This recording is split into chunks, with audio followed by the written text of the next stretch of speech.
Alhamdulillahilladzi arsala rasulahu bil huda wa dinil haq liyudhhirahu 'alad dini kulli walau karihal kafirun. Asyhadu an la ilaha illallah wahdahu la syarikalah wa asyhadu anna Muhammadan abduhu wa rasuluh la nabiyya ba'dah. Allahumma salli wa sallim wa barik ala nabiyyina Muhammad wa ala alihi wa ashabihi wa mawalah, amma ba'du. Ayyuhal hadirun jamaah Jum'ah rahimakumullah, usikum wa iyaya bitaqwallah wa qad fazal muttaqun. Qala Allah ta'ala fil Qur'anil azim, a'udzu billahi minasy syaithanir rajim, bismillahirrahmanirrahim. Ya ayyuhalladzina amanu idza nudiya lis-salati min yaumil jumu'ati fas'au ila dzikrillahi wa dzarul bai'.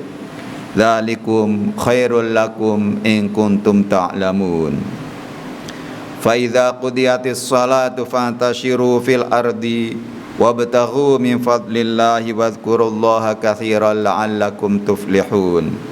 Wa idza ra'aw tijaratan aw lahwan infaddu ilaika wa tarakuka qa'ima qul ma 'indallahi khairum minal lahwi wa minat tijarah wallahu khairur raziqin. Puji dan syukur sudah sepantasnya kita panjatkan kehadirat Allah Subhanahu wa ta'ala, karena atas izin dan perkenannya lah kita semua masih diberi kekuatan dan masih diberi kesempatan untuk dapat menunaikan tugas-tugas dan kewajiban kita. Di antaranya adalah sholat Jum'ah dengan berjamaah. Shalawat serta salam semoga tetap tercurah kepada baginda Rasulullah sallallahu alaihi wasallam, keluarganya, para sahabatnya dan pengikutnya yang setia sampai akhir zaman.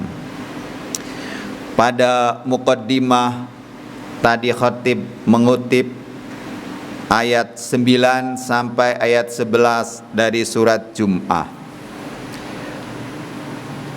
3 ayat ini mempunyai latar belakang diturunkannya. Dalam ulumul Quran disebut dengan sababun nuzul. Paling tidak ada 3 riwayat yang menjelaskan sabab nuzul ayat ini. Yang pertama adalah hadis riwayat Imam Bukhari dan Muslim dari Jabir bin Abdullah. Ayat ini turun pada waktu itu di Madinah sedang mengalami krisis pangan, sehingga harga-harga pangan melambung tinggi. Maka ketika Nabi menyelenggarakan sholat Jumat di Masjid Nabawi, kemudian beliau bertindak sebagai khatib. Begitu sedang menyampaikan khutbah, sampailah kabar bahwa kafilah dagang yang berasal dari Syria, kalau dari Syam atau Syria, datang ke Madinah. Lalu sahabat-sahabat Nabi yang tadi sedang mendengarkan khutbah Nabi itu satu persatu meninggalkan, sehingga tinggallah 12 orang. Kemudian riwayat yang kedua adalah riwayat Ibnu Jarir At-Tabari. Sumbernya sama, yaitu dari Jabir bin Abdullah. Kalau dalam riwayat pertama, sahabat itu bubar meninggalkan, tidak mendengarkan khutbah Nabi karena ada kafilah dagang yang datang dari Syria. Maka dalam riwayat Ibnu Jarir, bubarnya bukan karena ada kafilah dagang, tetapi di Madinah ada kenduri pesta perkawinan, yaitu dengan mengadakan hiburan berupa musik dan nyanyi-nyanyian. Begitu pesta itu dimulai, maka sahabat yang haus hiburan itu akhirnya meninggalkan masjid, kemudian menghadiri pesta itu. Riwayat yang ketiga adalah dari Imam Jalaluddin As-Suyuti, salah seorang ulama besar Di samping menulis kitab tafsir, juga menulis kitab Ulumul Quran yang sangat terkenal itu. Imam As-Suyuti coba menjelaskan, mengutip riwayat dari hadis riwayat Ibnu Munzir, sumbernya sama, yaitu dari Jabir bin Abdullah, yang menurut Jalaluddin As-Suyuti bahwa Jabir bin Abdullah menjelaskan latar belakang diturunkannya ayat tadi memang dua peristiwa, yaitu datangnya kafilah dari Sam dan pesta kenduri yang dilakukan di Madinah. Nah, dua hal ini membuat para sahabat yang sedang menghadiri Jumat di Masjid Nabawi, padahal Nabi sedang khutbah, membuat sahabat berpaling, dan dalam satu riwayat hanya tinggal 12 orang. Ma'asyiral muslimin jamaah Jum'ah rahimakumullah. Nah, peristiwa ini memang suatu peristiwa yang kalau kita coba analisis, ini amat disayangkan. Bagaimana sahabat begitu teganya, Nabi sedang khutbah, kemudian mereka bubar meninggalkan khutbah Jumat yang sedang disampaikan oleh Nabi. Kalau ini dipahami atau dikaji oleh orang Syiah, antara lain orang Syiah menuduh bahwa para sahabat itu adalah tidak adil, dan para sahabat kalau meriwayatkan hadis, banyak riwayat hadisnya yang ditolak, sehingga yang diterima hanya melalui jalur Ahlul Bait. Kita juga tidak menafikan kenyataan ini, bahwa betul para sahabat itu tergiur untuk meninggalkan peristiwa khutbah yang ada di Masjid Nabawi. Tapi ini kalau kita coba baca, coba kita telaah, ini adalah sisi-sisi kemanusiaan, bahwa para sahabat juga manusia biasa yang memiliki kekurangan dan kelebihan. Walaupun di dalam Al-Quran sudah dipuji, kuntum khairu ummatin, kalian adalah umat yang terbaik, bukan berarti para sahabat Nabi itu tidak memiliki kekurangan atau tidak memiliki kelemahan, atau bahkan sahabat Nabi pun tidak luput dari berbuat salah dan dosa. Hanya saja perbedaannya dengan kita, kalau sahabat itu begitu melakukan kesalahan, kemudian ditegur oleh Allah dengan turunnya surat Jum'ah ayat 9 sampai ayat 11 ini, maka mereka langsung bertaubat. Berbeda dengan kita, kadang-kadang kita diingatkan melalui mimbar Jumat, melalui kajian-kajian, melalui tausiah-tausiah, seringkali kita diingatkan, kadang-kadang masuk telinga kanan dan keluar telinga kiri, tidak membekas sama sekali. Berbeda dengan sahabat-sahabat Nabi, begitu ditegur, diingatkan akan kelalaiannya, akan kesalahannya, maka saat itu juga mereka segera bertaubat. Ma'asyiral muslimin jamaah Jum'ah rahimakumullah. Oleh karena itu, maka ayat ini, ya ayyuhalladzina amanu, ditujukan kepada semua orang yang beriman, sehingga di sini tidak dibedakan antara yang laki-laki dengan yang perempuan. Atas dasar ini, maka di beberapa masjid, misalnya di tanah air, yang ikut sholat Jumat bukan hanya bapak-bapak, tetapi juga ada ibu-ibu. Nah, bagaimana hukumnya ibu-ibu yang ikut sholat Jumat dengan bapak-bapak? Sholat Jumatnya tetap sah, tetapi memang perempuan tidak diwajibkan untuk menunaikan sholat Jumat, berbeda dengan laki-laki. Dalam salah satu hadis, Nabi menjelaskan al-Jum'atu haqqun wajibun ala kulli muslimin, bahwa sholat Jumat itu adalah kewajiban bagi setiap orang Islam, fi jama'atin, yang dikerjakan dengan berjamaah, illa arba'atan, kecuali 4 golongan. Yang pertama abdun mamlukun, yaitu hamba sahaya, tidak wajib sholat Jumat. Yang kedua awim ro'atun, yang kedua adalah perempuan. Kemudian yang ketiga awsobiyun, yang ketiga adalah anak-anak. Dan yang keempat maridun, dan orang yang sakit. di luar yang 4 ini, maka terkena kewajiban untuk menunaikan sholat Jumat. Ma'asyiral muslimin jamaah Jumat rahimakumullah. Ayat ini jelas, ya ayyuhalladzina amanu idza nudiya lis-sholati min yaumil jumu'ati fas'au ila dzikrillah. Kenapa di sininya fas'au ila dzikrillah bukan fas'au ila sholah? Padahal di awalnya idza nudiya lis-sholah.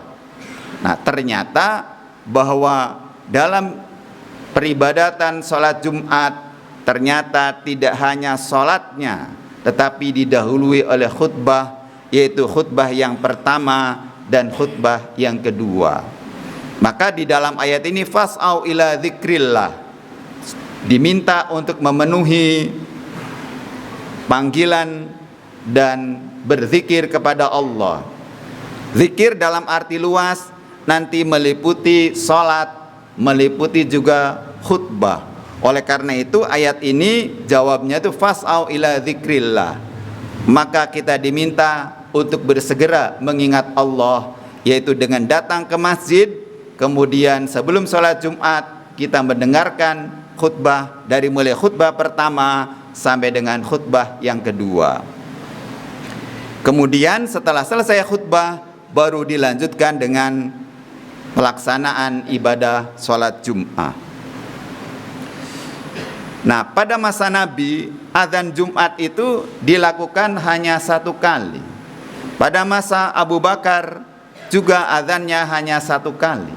Pada masa Umar juga azannya 1 kali. Baru kemudian pada masa Utsman mulai ada perubahan azan Jumat dilakukan dengan 2 kali. Apa kira-kira yang melatar belakanginya? Karena ternyata pada masa Utsman pemerintahan Islam pada waktu itu sudah mengalami kemakmuran, sehingga ketika dikumandangkan azan Jumat, khatib sudah naik mimbar, masih sedikit sahabat yang memenuhi panggilan sholat Jumat. Lalu Utsman mengambil inisiatif berijtihad, yaitu azannya dilakukan 2 kali. Yang azan yang pertama sebelum masuk waktu Jumat, sebelum masuk waktu zuhur, dilaksanakan di tempat yang tinggi, salah satu rumah di kota Madinah yang dekat dengan pasar.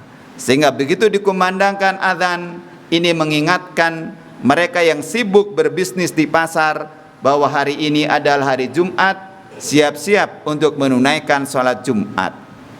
Sedangkan azan yang kedua adalah ditunaikan, dilaksanakan ketika khatib sudah naik mimbar. Ma'asyiral muslimin jamaah Jumat rahimakumullah. Kalau ada yang mencoba menganalisis lagi, kalau begitu sahabat juga melakukan kesalahan lagi. Iya, tapi kesalahan yang kedua berbeda. Kalau yang pertama ketika sedang mendengarkan khutbah kemudian bubar memenuhi untuk mendapatkan barang dagangan dan untuk mendapatkan hiburan berupa musik dan nyanyian. Tapi yang kedua kesalahannya adalah terlambat dalam menunaikan ibadah sholat Jumat. Maka Utsman mengingatkan melalui 2 azan, ada azan yang pertama dan azan yang kedua. Ma'asyiral muslimin jamaah Jumat rahimakumullah. Bagaimana praktek di tanah air? Nah, ada yang kurang pas mengikuti ijtihad dari Utsman ini. Karena 2 kali azan tapi dilakukan di masjid semua. Jamaah sudah kumpul, ada azan pertama ketika jam 12 pas masuk waktu zuhur. Begitu setelah itu khatib naik mimbar, baru azan yang kedua. Padahal di kampung-kampung, di desa-desa ada tradisi yang baik.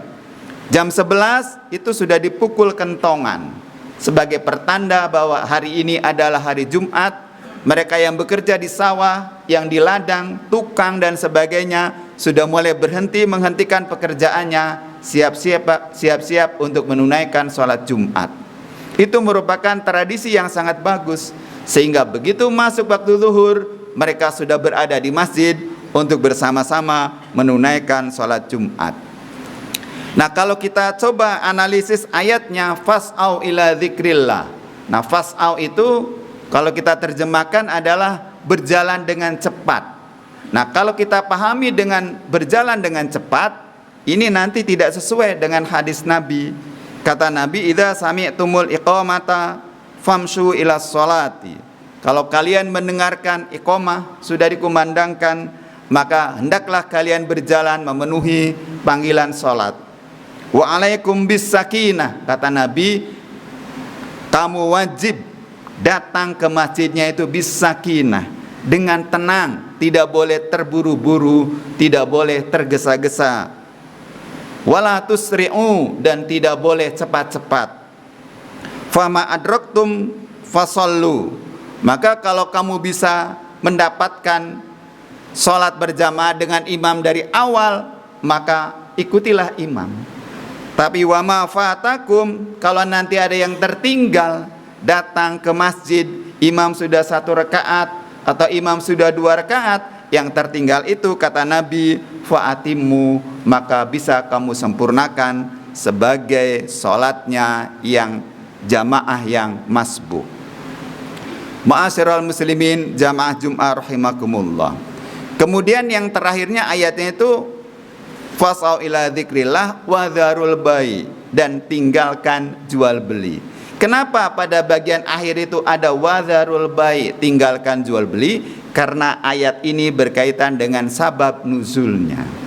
Oleh karena itu kata Ibnu Taimiyah, salah seorang mujaddid Islam, ulama yang menjadi rujukan para tokoh pembaharu, menyampaikan bahwa asbabun nuzul adalah ilmu yang sangat penting dan sangat bermanfaat guna kita bisa menafsirkan, memahami Al-Quran dengan tepat. Jadi ayat tadi bisa kita tafsirkan dengan tepat, dengan pas, dengan kita merujuk kepada sabab nuzulnya. Ayat tadi turun bukan di ruang hampa, tapi turun kepada masyarakat Islam pada waktu itu yang kebetulan melakukan sedikit kesalahan yang tidak perlu untuk kita tiru.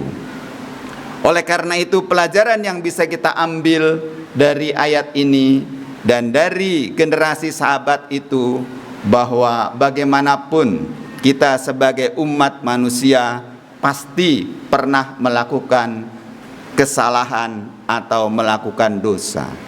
Kata Nabi, kullu bani Adam khotta'un, bahwa semua manusia itu pasti pernah melakukan kesalahan dan dosa. Wa khairul khotta'in, tetapi sebaik-baik orang yang bersalah atau dosa adalah at-tawwabun, yaitu adalah orang-orang yang mau bertaubat, menyadari kesalahannya, menyesal, berjanji untuk tidak mengulangi, kemudian menggantinya dengan perbuatan yang baik. Ma'asyiral muslimin jamaah Jum'ah rahimakumullah. Itu pelajaran yang pertama. Pelajaran yang kedua, bahwa dalam hal kita menganalisis apakah ini sahabat secara keseluruhan atau tokoh-tokoh individu, memang ada tokohnya sempurna.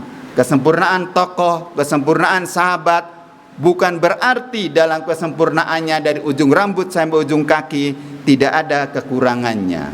Beberapa waktu yang lalu kita ditinggal oleh tokoh besar dari Muhammadiyah, Buya Syafi'i Ma'arif.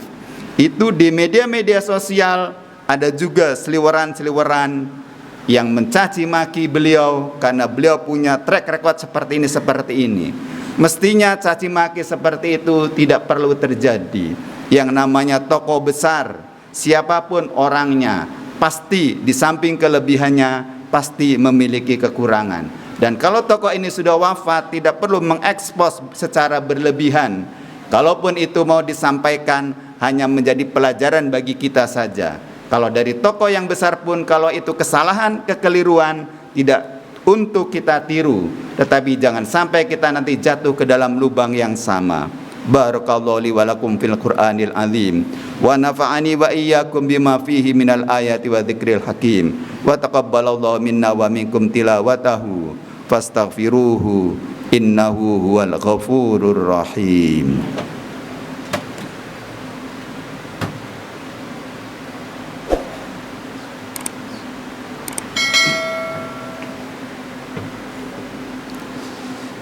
Alhamdulillah, Alhamdulillahilladzi hadana lihada wa ma kunna linahtadiya laula an hadanallah.